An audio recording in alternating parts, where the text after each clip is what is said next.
He has a firm with attorneys in Fort Lauderdale and Orlando, and we are here each week to answer all your calls and emails about issues that make life in your condominium or HOA absolutely crazy from 1 minute to the next. And again, we'd like to get the phone lines going early. Talk to VJ. The number is toll-free anywhere in Florida, the country, the world, 877-850-8585, 877-850-8585. I have a friend listening from Honolulu, Hawaii, Jonathan Cross, and so if he wants to call in. Like, 7,000 miles from where we are right now? That's where I went to school. And visit our Condo Craze and HOA's channel as well on YouTube. The show will be posted after. Yeah. Karen, as long as you brought it up, I'm going to talk about it now. So we've been on 850 for 15 years. 15 years, you and now. me. Yeah, and I want to thank them for 15 years of promoting our show, standing by me, and it's been nothing but an incredible, wonderful experience being with 850 WFTL. But, as things happen, sometimes it's time to move on. So starting on January 1st, or the first show after January 1st, the show will only be seen on YouTube. You'll have to watch us via computer, which so many people do. They can watch on their phone, too. Right, watch on the phone, exactly. And then to call, you can just click a link, and you'll be on the show. Exactly. We'll have that whole platform set up. And, again, that's after January 1st. So the next couple of shows were good. But I want to thank WFTL for nothing but 15 years of standing by me. I really, really appreciate it. And, okay, Karen, back to you. And if, I'm sorry, if you're a fan of the show. You're verklempt, yeah. Just don't forget to join our email list also at www.condocrazyandhoas.com. By joining each week, you can get emails about the show, our blog, our seminars, our newsletters, updates on the law, and a whole lot more. You can also follow the show now, of course, that's where we're going, on Facebook, TikTok, Apple, Spotify, and we'll be doing, like I said, the show live on YouTube. And we also do a blog every Monday morning at hoa-condoblog.com. Tomorrow's topic, how the new laws became the new laws. And so last week's show, we talked about the Sun Sentinel doing a series about life in a condo or HOA, which is really interesting because we've been doing it for 15 years. Exactly. Now suddenly it's becoming a hot topic. It really is. And we discussed violence. Yeah, and I discussed some crazy cases that my firm personally had that dealt with violence. And I told you about that case where the guy ended up with a hole in his head in the back of a trunk in Rhode Island, which is a wild case. And then this week I see that one of the news stations did a piece called Paradise Lost. Paradise Lost. And it was talking about the rising costs of living in a condominium and how for many Floridians, they're going to have to leave. Yeah. That's what the report was all about. Pretty scary. We just had a special assessment in my condo. Yeah, right. It's already happening. Right. And then last year the property taxes went up. Right. And so that was, it's just been... For some, it's just going to be difficult. And, it brings us to today's topic, and that is the rising amount of Floridians who will be falling behind on paying their monthly, quarterly condominium assessments because sometimes they're higher than the actual mortgage. Absolutely. Even if you have no mortgage, it's still impossible. And you're like, what the heck? Yep. And, all this is simply inevitable. It's happening already. And condominiums better start preparing for it now.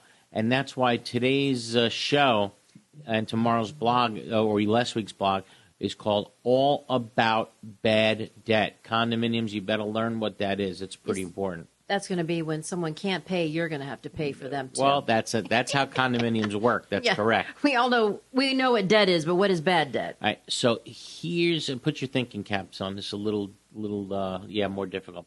Bad debt is the amount of money that your non-paying owners are probably not going to pay you in the upcoming year. So let me give you for example. It's now time to pass the 2024 budget. We know that the monthly assessments are $500 a month, right? And we know that there are 6 people in the condominium that come hella high water. They're not going to pay their $500 a month for the next coming year. Maybe 2 are in bank foreclosure. Maybe 2 are with the attorney for your condominium. Maybe 2 are in bankruptcy. So we know that those 6 are not going to pay are not going to pay their $5,000-$6,000 a year. So let's say it's again 5 people that are going to be paying $6,000 a year, or that are not going to be paying their $6,000 a year. 5 times 6, $30,000. You're making me do math today. Exactly. So you're going to want a lot of money. You're going to want to put a line item in your budget, just like any other expense, like electricity, attorney's fees, management fees, whatever it is. You're going to put a line item in there called bad debt. Okay. $30,000. Because if you don't do that, and you're going to pretend that those 5 people are going to pay their $6,000 a year, those 6 are going to pay $5,000, or the 5 are going to pay $6,000, whichever way it is. If you're going to pretend that you're going to collect that money, that $30,000 at the end of the year, will be bad. You're going to run $30,000 short. No. So with that line item in the budget, then it's paid by the other unit owners. Correct. And that becomes the budget. Karen, you're right. That's exactly what some people don't like about a condominium. Right. You wind up paying for those that don't. That's the bottom line. And it's pretty obvious that if you don't, at the end of the year, that you're going to run short, and you're going to have to make it up somehow. Exactly. And then you're getting behind the 8 ball. That's right? How it works, exactly. And if that happens, you're going to wind up having to pass a special assessment. And that's not a way to win friends and influence people, right? No. Then you're the bad guy for having to pass that special assessment. And then if someone's foreclosing, then maybe you can get somebody new in there, and correct. It can change. The idea is to get a paying person in right. there instead of a non-paying person in there. And top of everything else, like repairs, mandatory reserves, now there's another expense that has to go in the budget. Yeah, and that stinks. There's no question about it. But attorneys who practice in this law, accountants who practice in this law, the DBPR, all recommend that every association include a line item in there. And, what can I say? It's pretty important, because if you don't, like I said, at the end of the year, you're going to run $30,000 short, and that's not what you want to wind up with.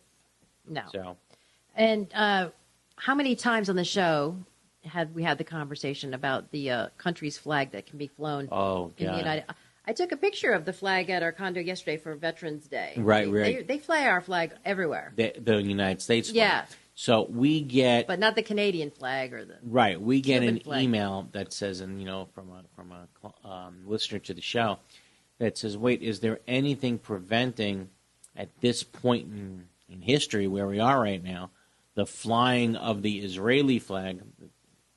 My condominium, I want to do it. I really feel strong about it. What if they want to fly the Palestinian flag? There you go. That's exactly right. That's exactly what the law says.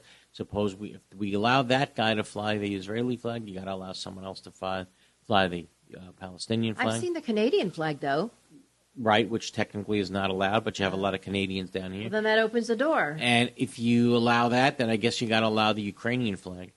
But if you allow the Ukrainian flag, there might be some Russians down here who want to fly the Russian flag, right? Ventura. Right, at Sunny Isles Beach. Sunny Isles, yeah.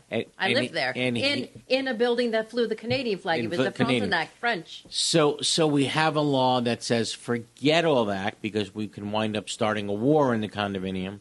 So the only flag we're going to allow is the United States flag. But I thought you could do it POW. And those types of flags, right. But flags only commemorating the United States or the United States military or POWs or things in that regard.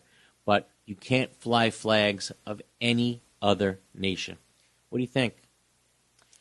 Well, I think at this time, people are feeling very strongly about their country from which they hailed, or, who's at war. Sure. And they want to show support. Right. So, I don't know, in an HOA, can't you put it in your window? In HOA, you might have other...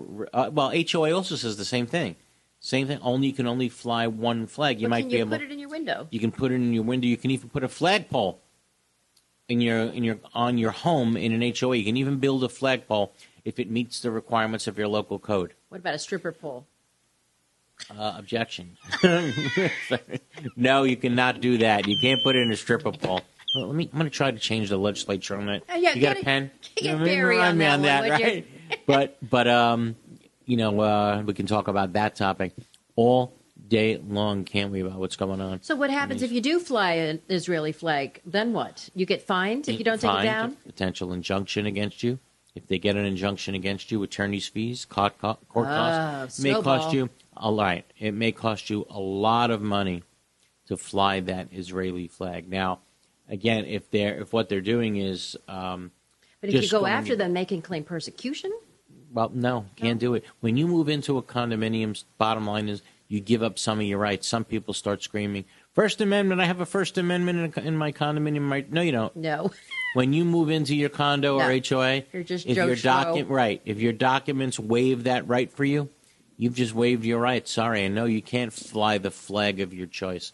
There's another case out of Broward County where the association made rules for the common elements that says you can't practice your religious ceremonies on the common elements. You can't put the mezuzah on your door frame? Well, you can do that, but you can't. We're not going to allow you to rent out or to use the rooms in our condominium for religious ceremonies like of every kind. Right, really? Exactly. And whatever it may be.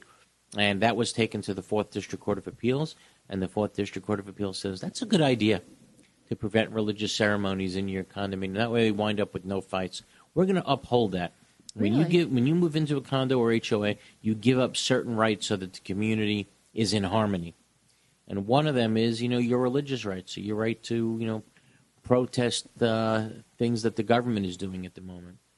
And how do you like the protests that are going on? It's really shocking. Scary. It's kind of shocking. Yeah. Right. I was just thinking, that they went back to Santeria with the beheading. With the chickens, right. No, can't do that. That would be a bad idea. No. But no, the protests, this is an interesting time in which we're living. A scary time for me and fellow Jews, I will tell you that. You cannot believe what you're watching in the United States. After 1,400 Israelis had their heads cut off, you have people in the street marching in favor of Hamas. Yeah. And when you ask them, aren't you concerned about the hostages? You know what they tell you? That's not true. I saw this with my own. Oh, my gosh. Hamas doesn't have the hostages. You ready? Israel has the hostages. Wow. And it's up to Netanyahu to release the hostages. That's what these insane people believe. Well, they said ceasefire so you can get a certain number of hostages, and he said no. Right. So in a way, he is in control of some of them. No, that's saying but that I know what you're saying. Right. Yeah, Israel has the hostages. He has them. No. How about this? But he has control over some of them. How about this? The October 7th did not happen. Oh. That's a lie. That's propaganda. Well, Gal Gadot has the video or the movie that's running of all. They shot GoPro of everything that happened. They had put a movie together of it. That's propaganda. What's the matter with you? That never happened. It's all propaganda. I've seen those answers. So once you have people in the street marching like that and thinking it's all propaganda and it never happened, you're never going to change those minds and influence those people. It's a sickness that I don't know how you deal with at this point, but the good has to prevail over the evil. Now, I know that there's... It will. I have faith. Right. It seems like there's a lot of people marching in the street, 10,000 here, 20,000 here. But I'd like to think, especially as a Jewish person, that there are tens of millions that think the other way, right? That think the other way and stand up for what's good and stand up for democracy and stand up for our only friend in the Middle East and stand up for the history of that part of the world. But, hopefully we will see how it goes, right? But scariest time ever for a Jewish person to be living in the United States. Yeah. It's bizarre, actually. Would you wear a yarmulke in public?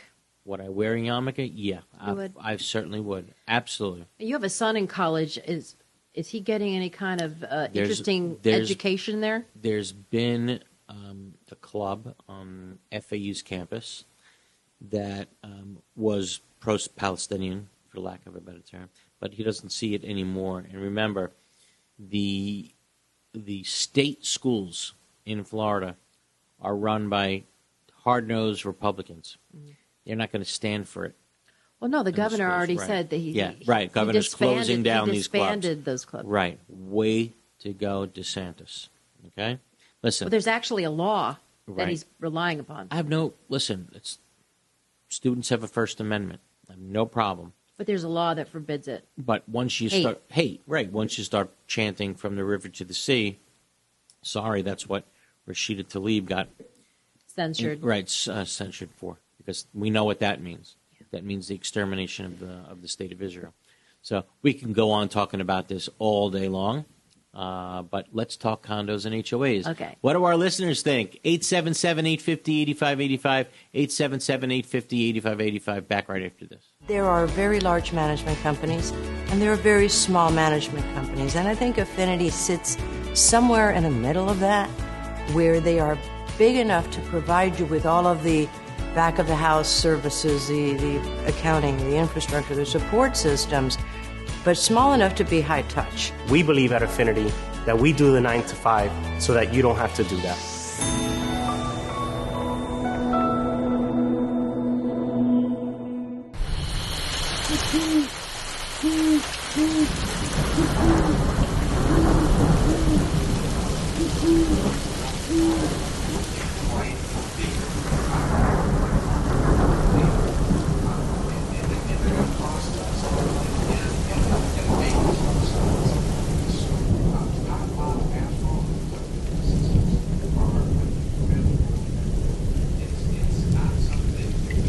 Oh no, an unexpected leak.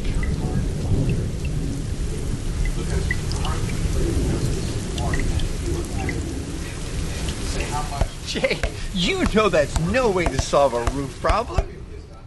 Call Best Roofing. We solve roof problems. We are DMI Paving and Seal Coating, Florida's parking lot experts. We specialize in asphalt paving and repair, including pothole repair, seal coating using JC7 or polytar, concrete curbs, ramps, and walkways, and striping and pavement marking, as well as ADA compliance. We service commercial properties, including homeowners associations, apartment communities, shopping malls, warehouses, stadiums and arenas, and more. Experience is worth more than anything in an industry like ours, and our staff has decades of it. We have specialized equipment for any job, regardless of size, saving you time and money. DMI has a reputable history. We have been in business since 1956. We serve the state of Florida from 6 locations. Let us bid on your next parking lot project. Visit us online at dmipavingandsealcoating.com. Rimkus Consultants offer the professional expertise to help condominium and cooperative communities provide safe, compliant buildings for their tenants. We have more than 170 Florida licensed engineers and architects who are experienced with local regulations and can assist with Senate Bill 4D compliance. We can help with milestone structural inspections, capital expenditure evaluations, structural integrity reserve studies, and developer transition reports. Focusing on energy, resilience, maintainability, and sustainability, our experts can help with every phase of the building life cycle. For mitigation after a catastrophic event, building restoration, repair and remediation consulting, or Senate Bill 4D inspections, please visit rimkus.com. Welcome back to Condo Craze and HOAs here on 850 WFTL. We also are on our YouTube channel. It's being recorded. You can see it after the fact, but we will be live from here on out on YouTube starting next week. And the number to call toll-free, 877-850-8585, to ask Eric anything about condos and HOAs. He is board certified in community association law. He is the expert. So get some free, I was going to say medical advice, legal advice I'll give on medical the advice.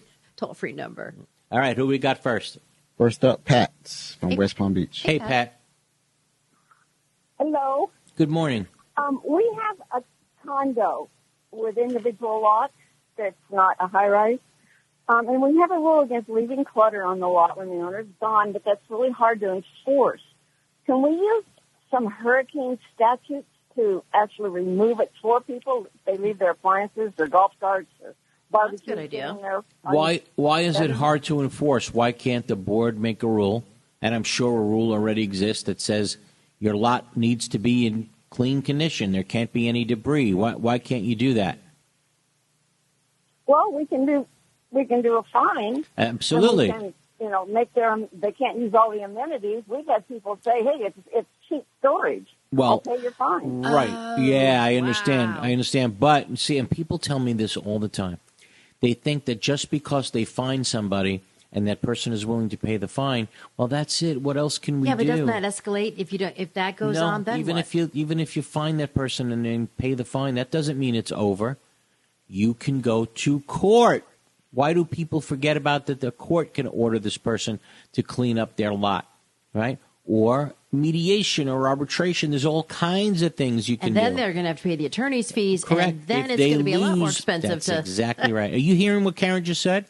If you file, and Yes. you can rest assured that there's something in your documents already that make a unit owner keep their lot, basically in clean, good-looking condition, right? And don't use it as a storage house. And if they violate that, you go right to court. You get an order from a judge saying you are to clean up your lot and keep it in a good-looking condition. And when you win that, you will also be entitled to court costs and attorney's fees. But a lot of people don't forget about the option of actually going to court. And it's funny because you're calling an attorney. What do you think an attorney does? We go to court for things like that. Yeah. So that's what Give you out need your to number, do next. Eric. I'm sorry. Yeah. Give out your number. Yeah. Number in the office, Is that called 954. an injunction, Eric? Yes, right. Number. Hold Is that on. called an injunction? Okay. 954-983-1112 in the office. 954-983-1112. Yes, a court will issue an injunction requiring that dirty lot owner to clean it up. Happens, all these types of cases happen all the time. Someone's always trying Thank to you take so much. advantage. Okay, you got it. All right, who else we Can got? you, by the way, can Yeah. you raise the fine to like something that would Can't, be because the fine is a maximum, right? Well, in an HOA, maybe. I have to check that out. The fine can exceed $1,000. Yes, it can. Okay, the fine can keep going.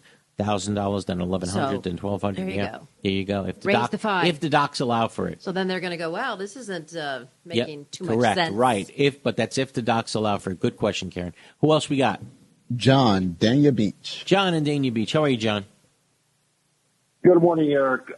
Eric, just two questions. I just want to go back to that flag issue because I was interrupted when I was listening to it. Yes. In an HOA, you cannot have other than an American flag or flags that celebrate American achievements, activities. Did I hear that correctly? That's correct. That's exactly right. Okay. Now, second question. We have a homeowner here who is at least $40,000 delinquent. That's insane. Actually, it's more than that. Okay. As a result, the new board decided to bring him in. The new board had a meeting with the attorney and said, we want to help this guy out. And they arranged to a repayment plan, something to the effect of a $10,000 down payment, 18 payments of whatever, and then a little payment at the end, which I don't think he can do anyway. So, and by the way, they hired a husband and wife attorney firm. So then the president suggested to the person who was delinquent, why don't you call the attorney's wife, who's also an attorney, and see if you can actually do this. So at her suggestion, the person that owes all this money called the attorney's wife, who's also an attorney, and by the way, when 6 of the board members in this meeting, 6 of the 7 board members agreed to the repayment plan. He then talked to the attorney's wife, who's also an attorney, and the payment plan then suddenly came down. $10,000 became $5,000, et cetera, et cetera, et cetera. Okay. The president then signed off on that without consulting with the rest of the board. Right. Now, I contend a couple of things. Number one, the president didn't have, the original contract, the original repayment that they agreed to should not have been renegotiated without the board agreeing to it. Was it signed? Number two, Was the first? There should have been a vote on that agreement held in a publicly held meeting. Was the first agreement signed? The first agreement was signed by the president. Right. Without a meeting and without a vote of the board, which I contend that they should have had this in an open meeting and voted on this repayment agreement. Right. Well, bottom line is what could be possible is that the court would hold that the president has what's called apparent authority, meaning that It looks like that's the person who has the authority to do it. Therefore, he is the person who has the authority to do it. Therefore, the agreement is valid. Not only does he have apparent authority, he probably has actual authority to sign contracts of this nature, holding the board to these agreements.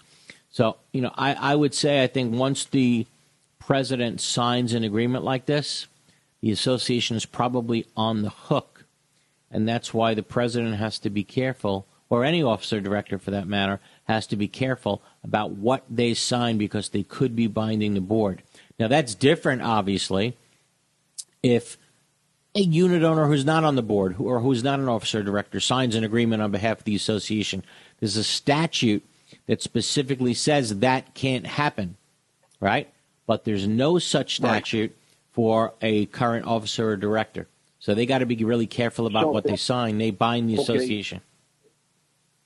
So, Eric, should that have, to sign that agreement, should that have been an agenda item to vote on by the entire board?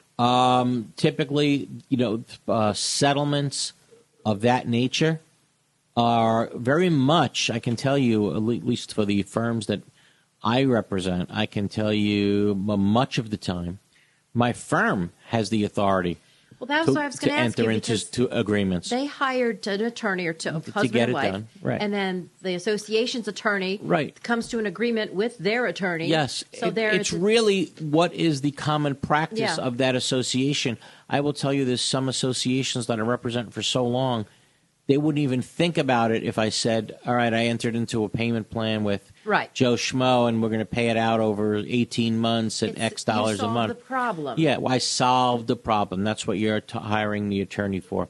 So it may depend on what is that relationship between the attorney and the So firm. it might not have been the board member that decided it. It might have been the association attorney who decided it. And John, there's no easy answer to your questions. There's a lot of factors that go into it. If I put a records request because I want to see a copy of that agreement, I'm not entitled to it. Absolutely, 100%. That leads me to a whole other situation. Sometimes, right? Fantastic. Yeah. Hey, can I address Karen for just 1 second? Sure. Is that possible? Well, go ahead, John. Eric, is that okay? Are you going to propose or something? Oh Go ahead. You're going to address me? No. I just wanted to say I've been listening to her show, and I just want to compliment her. Lately, her shows have been extremely strong. And the show where she talked about petrodollars, my God, you talk about educational. Between the two, listening to the two of you, I could get a PhD. Which show are you listening to? to? Full Rigor or Crime? What's that? Which show are you listening to? My podcast? Oh, you come on the radio for like an hour at 3 o'clock in the afternoon? I do. Well, that's where I've been hearing you. Okay. Thank you. That's anyway, good to know. My compliments to you. That's all. Thank you so much, John. That brings me to a whole other topic.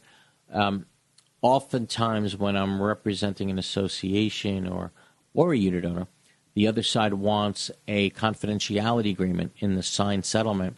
And I got to be like, no, that we can't do that. When association is involved in a case, you can't have a confidentiality agreement because every unit owner in that association is entitled to see the settlement documents. Every single one of them. Why? Because courts have held that they're the real party in interest. What if that's the deal breaker in the settlement? Sometimes it may be, but you got to let the other side know, hold on, time out.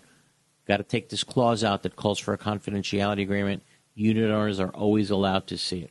Okay? Let's do this. Let's take our bottom break of the hour. Taking the calls, 877-850-8585. 877-850-8585. Back right after this. The future of fiber is here. QXC Communications is a fiber network engineering firm based in Boca Raton. We build fiber networks that deliver high-speed internet, Wi-Fi, HDTV, and voice services, primarily to Florida's condominium communities. QXC's AON architecture is the industry's best practice and a game changer for our customers. We run 2 dedicated fibers to each unit. No splitters, no cables. So, every resident gets uninterrupted blazing fast speed and military-grade data security. Our Wi-Fi 6 network deployment powers performance on multiple devices with no dead zones. And the QXC TV app makes everyday programming access a breeze with 3-day rewind and optional cloud DVR. QXC AON Fiber is where the industry is heading. Get connected today.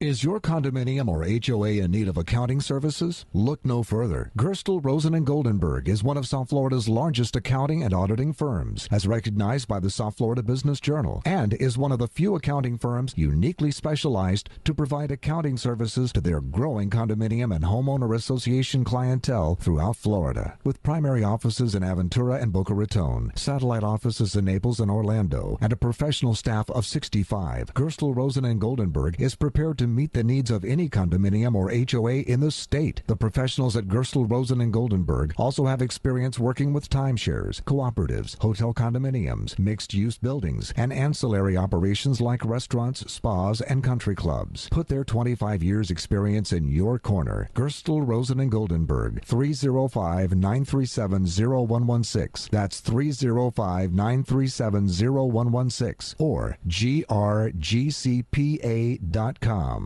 Someday, you will need insurance. And for that day, you'll be glad you wrote down Insurco Insurance and Financial Services. Why? Because Insurco virtually insures everything. They're a full-line insurance agency that'll put together the best possible coverage and premium for almost anything. Need homeowners or condo insurance? Call Insurco. Need auto or motorcycle insurance? Call Insurco. How about golf cart insurance or trailer and RV insurance? Just call Insurco for a free quote. They're open every day. From renters insurance, officers and directors insurance, and personal liability umbrellas to all types of business insurance, boat insurance, cancer policies, life, health, and annuities. All you need is Insurco. Get a free quote. They service Dade, Broward, and Palm Beach. Speak English and Spanish. Insurco Insurance and Financial Services. It's the only name you need. Office at 14401 West Sunrise Boulevard in Sunrise, inside Edmore Chevrolet. Call 954-846-1206. 954-846-1206. That's 954-846-1206. All over the world, people have plumbing problems. These problems can be expensive and destructive to fix. Have you ever wondered if there was a way to take care of your plumbing problems without destruction and an outrageous price tag? Welcome to Pipelining Technologies, Inc., where we specialize in fixing your problems without demolition and minimum cutting by means of pipelining. Pipelining is the ability to take a pipe damaged by root intrusion or long-term deterioration and make it new. By means of inserting an epoxy-saturated liner into the pipe and allowing it to harden or cure, leaving behind a brand new pipe. That sounds great. How can I get pipelining in my home, commercial building, or condominium? Simply fill out our online contact form and a pipelining representative will get in touch with you in a timely fashion. Or call us directly at 561-853-5463. Welcome back to the second half hour of Condo Craze and HOAs here on 850 WFTL. Karen Curtis with attorney Eric Glazer, who specializes in community association law. Half the state lives in a condo or an HOA, so this is a pertinent show. We've been on for 15 years, and we have a toll-free number if you have any question about your condo or HOA. Free legal advice, 877-850-8585. There was actually an article, I think it was in the Sun Sentinel over the last 2 days, that says it's basically impossible at this point to buy housing if it's not located within a condo or an HOA. Oh, so Yeah. there's just nothing even It's just- rural, yeah, like correct. Southwest Ranches? Correct. Really? Every developer is building something that's either a condo or an HOA. Well, it makes sense. Right. I mean, just think of, the old times, just buying a house on a nice block. Oh, wait a minute. Yeah. Palm Beach. Palm Beach. I highly Right. doubt Of- that of Trump's course. part of an HOA. That's true. You want to chip in with me and buy Mar-a-Lago for $18 million? It's totally Unbelievable, affordable. right? Incredible, right? Approachable. Imagine the judge to actually come up with an $18 million figure. The price of anything is what someone's willing to pay for it, not what you put on it. It's artwork. Like my artwork compared to a Matisse. Right, of course. But it's what someone's willing to pay for it. But put Mar-a-Lago up for auction. Yeah, and see what you get. I'm going to say that it is at least $500 million. It's from the lake to the sea. Right, it's just an incredible piece of property. Yeah. So $18 million for that judge to put a price tag on it. Maybe the beach house. Oh, man. Incredible, right? Yeah. Incredible. What can you say? All right. Who do we got, VJ? Jim in Zephyr Hills. Jim in Zephyr Hills. How are you, Jim? Hi, Eric. Thank you for taking my call. You got it. Good morning, you and Karen. HOA, and the board is saying that all the committee meetings are closed. No members can attend the committee meetings, and especially our concern was a financial meeting where a lot of things goes on, and suddenly we get our dues raised. Oh, there's no question that those types of you have, when you say committee meeting, who is actually at that meeting? Is it board members also? Well, we normally have one board member that's over the committee. The board member chooses a chairman, and the chairman forms the committee. And our documents are mute on right having a closed committee meetings. Committee meetings, if the committee has final say on monies to be spent, right, that must be an open meeting. It cannot be a closed-door meeting. Must be an open meeting. So if that's the question of the day. What kind of authority does that committee have? Does it have authority on spending matters? You know, what can you tell me about? That's a problem I have with between 718 and 720. 718 clearly states that if the committee recommends raising the dues, it has to be noticed and open. Right. The HOA says if it's they make the final decision. Right. And the board has to make the final decision, so that law means nothing in 720. Right. We'll take a look at the statute during the break, and we'll announce it on the air. How about that? Okay. All right, we'll do that. I'd appreciate it. Yeah, no problem. You got it. Okay, who else we got, VJ? We have Barry in Miami. Barry, how are you? Good. Hi, Eric. Hi, Karen. What's going on? Can a building contractor perform the visual inspection portion of a structural integrity reserve study? Assume the building contractor is not a reserve specialist, is not a licensed architect, is not a licensed engineer, and is not a professional reserve analyst. Can they perform the visual inspection of the SIRS? So in full disclosure, Barry sent me this question before the show started, and I'm like, it's piquing my interest, right? Who is a building contractor able to do this study, this visual study, because someone with CAI credentials is, right? And then you look at the statute and you break it down, and you're like, amazingly enough, the answer appears to be no. So you can have somebody with CAI credentials do this important reserve study, but someone who's actually a building contractor, no, they can't do it. So but it seems to me they would be qualified. Of course they would be qualified, more than someone with CAI credentials. That's Barry's point. I think that's where you're going, Barry, right? No, actually, they can do it, and they're doing it all over the state, and it's a huge problem. And the reason why it's a huge problem is these building contractors are often affiliated with licensed engineers, and the licensed engineers are basically rubber stamping their visual inspection. Uh-huh. It's a total sham. It's a total sham. And the reason they can do it is because SB 154, when they amended it, they put in some new language. And they say that the licensed architect, licensed engineer, reserve specialist, or professional reserve analyst can perform, and then they put in these magic words that the lobbyists got in and the reserve specialists got in. They can perform or verify. And that's exactly what they're doing. So they're rubber stamping things that are done, right? Verify language, and it's a total sham. Yeah, but it gives you a lot more people that are able to do the Right, reserve exactly. It's rubber stamped by the engineer. So if you're saying contractors are doing it anyway, so let's talk about the way things really work anyway in the field, okay? The engineer, you hire a roofing company, right? I mean, any roofing company. And you have one guy who has the license for, a roofing contractor or a general contractor. And that guy pulls the permit on your house, right? And if you think that guy is doing the work on your house, him specifically, the answer is clearly no. What I'm shocked about is that contractors would have lobbyists. Oh, absolutely. I'm just kidding. Sure, they definitely They have do. the most. They have the most, no question. And so you're not. It's the person with the license is never the person that's doing the work on your house. So it makes sense, and they know what they're doing. The guys that are unlicensed do the work, right? And then at the end of the job, they say, "Okay, we're finished, boss. Oh. Come take a look." And if it's okay, the boss calls for the final inspection by the city. City comes and rubber stamp it. What did the guy with the license do?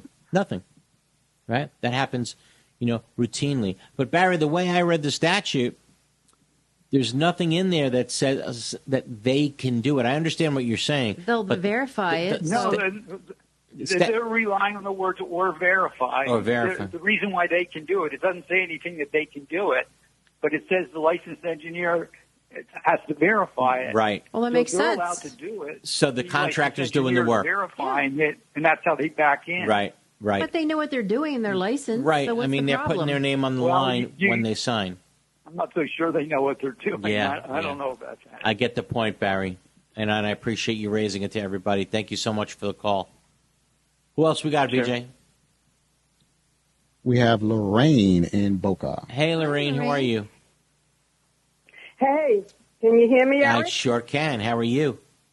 How's everything? I love your show. I really do. Thank you so much. And I have more of a statement than a question. Okay. Sure. I know with the collapse side and the new regulations, they were important. However, I think they're a little bit too extreme. Right. The reserve amounts have skyrocketed from $300, $400 to $500 a month, or even assessments. Yeah.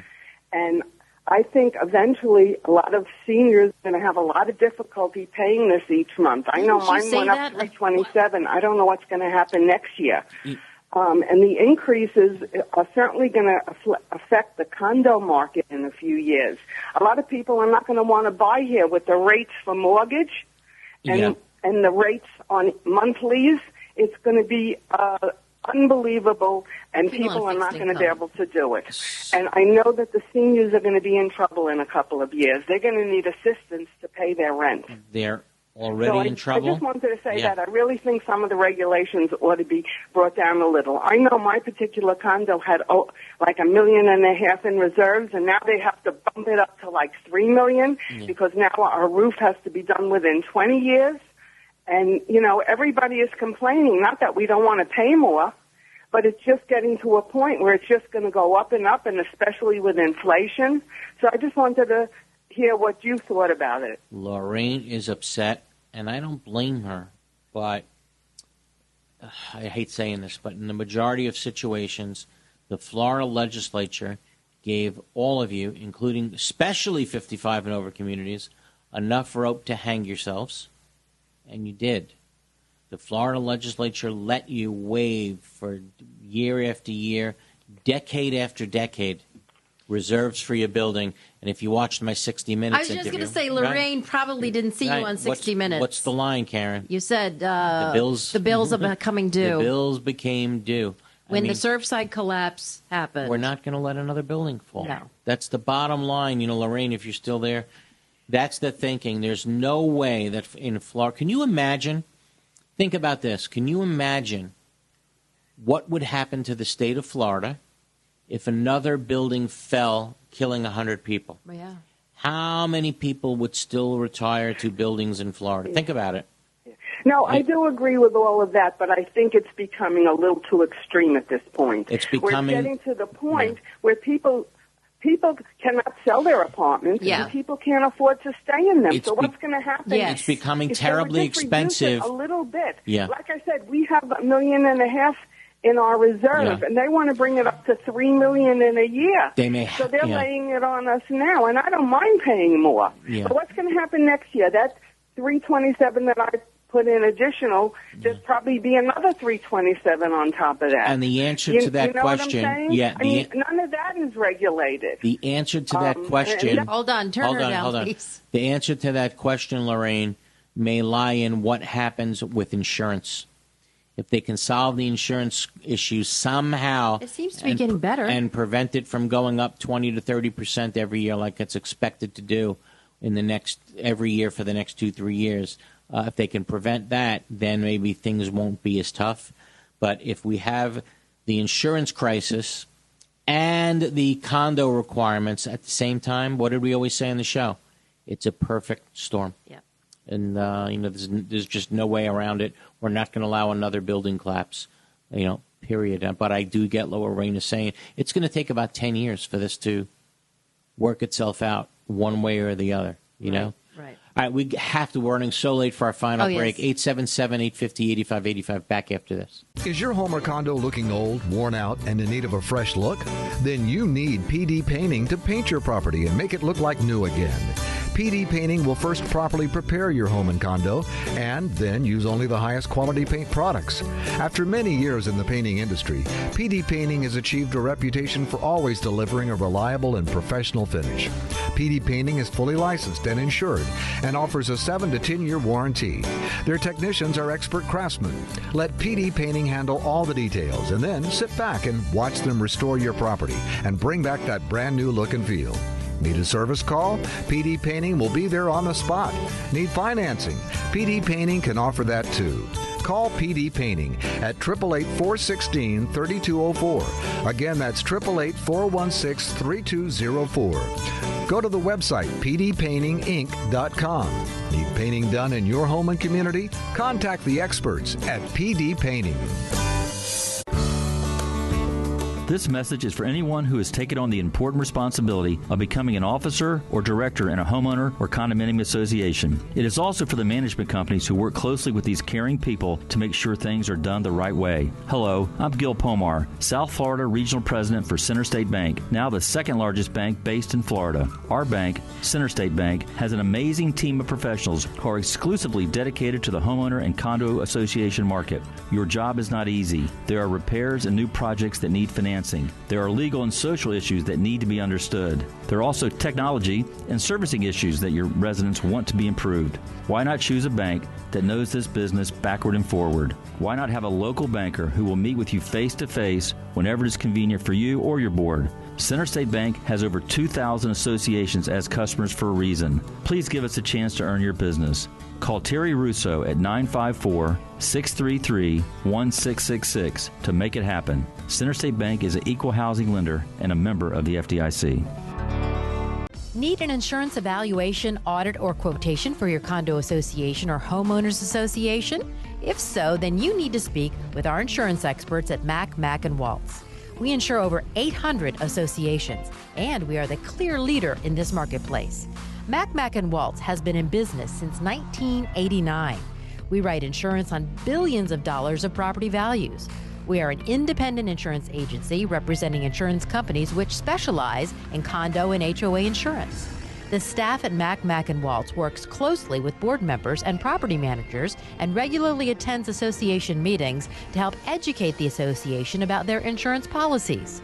To learn more about how Mack & Waltz can save you money and improve your insurance program, call now 954-640-6225 and ask for Greg Waltz. 954-640-6225. Mack & Waltz Insurance Group. Let us protect your association. And welcome back to the final segment of Condo Craze and HOAs here on 850 WFTL. We're also recording on our YouTube channel. You can watch the show after the fact if you missed any of it at Condo Craze and HOAs.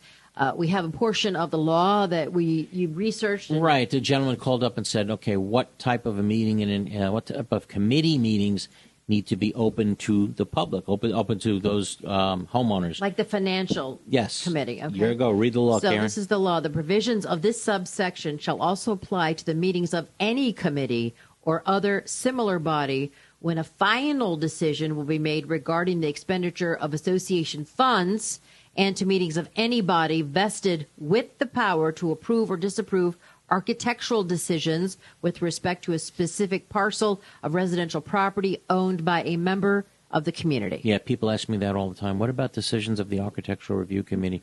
Those meetings, are they open to board members, open to unit homeowners? And the obvious answer based upon you just read is absolutely. All right, let's go back to the phones. Who do we got? Michelle in Fort Lauderdale. Hey, Michelle, how are you?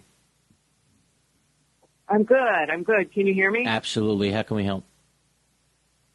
Okay, I love your show. You Thank may have been asked this question before, but I'm hoping you can clarify something for me.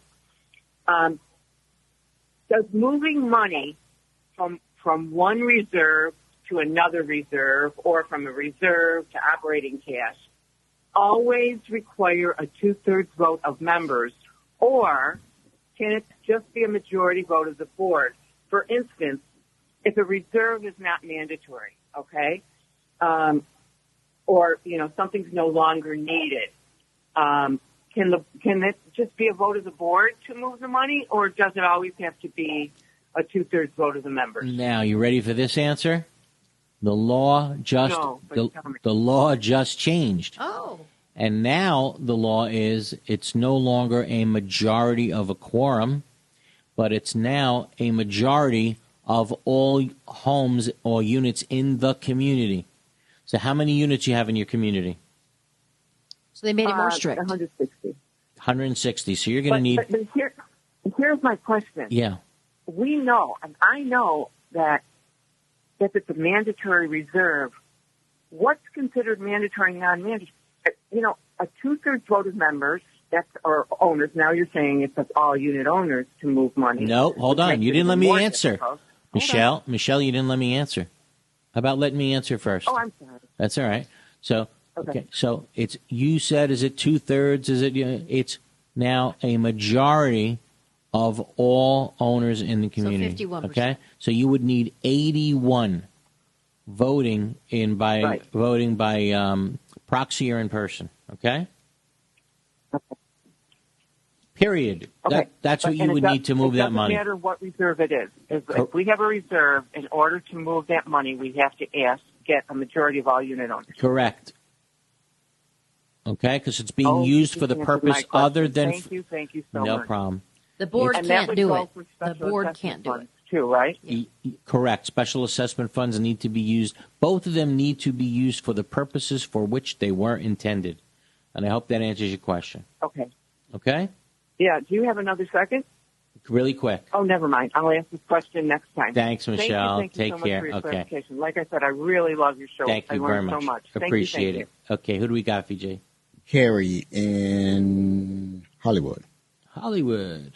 Hey, Carrie. Hey, how you doing, Eric? I love your show and everything, and your questions and my questions have been answered a lot. And this is my question: we have not seen any financials online in our condo since basically June. We haven't seen a financial statement from an accounting firm since June. You have more than 150 units? And all we see are bank statements that they post online. So hold on a second. On our website. Hold on. And First, I want to know if I put him on hold. First question is, and I want to answer him back. First question is, how many units are there in your condominium? 422. Okay, so there's no doubt that you have to have year-end financial statements. Now, under the law, the only type of statements that are required to be prepared by your condominium are year-end financial statements. Okay, some people start screaming, I haven't seen the quarterlies.